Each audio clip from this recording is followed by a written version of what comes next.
இன்னைக்கு ஒரு சில ஷார்ட்கட்ஸ் பத்தி பார்க்க போறோம். போலிப்புலவர்களின் தலையை கொட்டியவர் வந்து அதிவீர ராம பாண்டியர். சரிங்களா? தலையில கொட்டுனா எப்படி கொட்டுவோம்? மெல்ல கொட்டுவோமா? வேகமா, அதிவேகமா கொட்டுவோம். சரிங்களா? அதிவீர ராம அதிவேகமாக கிடையாது. அதே மாரி வருதா? அப்படி ஏதாச்சும் ஞாபகத்துல வச்சுக்கோங்க. அதுக்கப்புறம் வந்து போலிப்புலவர்களின் தலையை வெட்டியவர் வந்து ஒட்டக்கூத்தர். இப்ப வெட்டுனா அடுத்து என்னதான் பண்ண முடியும்? ஒட்ட தான் முடியும். வெட்டி, வெட்ட, ஒட்ட அப்படி ஞாபகத்துல வச்சுக்கோங்க. பாருங்க ரைமிங்கா வரும். அத வச்சு ஞாபகத்துல வச்சுக்கோங்க. போலிப்புலவர்களின் காதை அறுத்தவர் வந்து வில்லிபுத்தூர் ஆழ்வார். சரிங்களா? காது இருக்கிறது, மூக்கு இருக்கிறதெல்லாம் பண்ணுறது வந்து ஒரு வில்லங்க தான் பண்ணுவாய்ங்க. சரிங்களா? அத வச்சு ஞாபகத்துல வச்சுக்கோங்க. இல்லாட்டி இன்னும் வேணும் அப்படின்னா, காது வந்து ஒரு புத்து மாரி இருக்கும். சரிங்களா? அதுக்குள்ள அப்பப்போ வண்டுலாம் போயிருக்கும். பார்த்துருப்பீங்க, கேள்விப்பட்டிருப்பீங்க.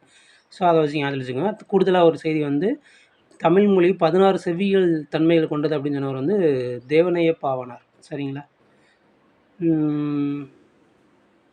சரி. அடுத்து வந்து தமிழ்நாட்டில் உள்ள விமான நிலையங்கள் பத்தி பார்க்க போறோம். சென்னை, கோவை, மதுரை, திருச்சி இதெல்லாம் நீங்க மனப்பாடம் பண்ணியே வச்சுக்கலாம். இல்ல ஷார்ட்கட் வேணும் அப்படின்னு நினச்சிங்கன்னா, "கோபத்தில் மதி சென்று விடும்" அப்படின்னு சொல்லுங்க. மதினா வந்து அறிவு. ரொம்ப கோவப்பட்டா அறிவே வந்து வேலை செய்யாது. மதி போயிரும். சரிங்களா? அப்படி ஞாபகத்துல வச்சுக்கோங்க. ம். சரி. நன்றி. வணக்கம்.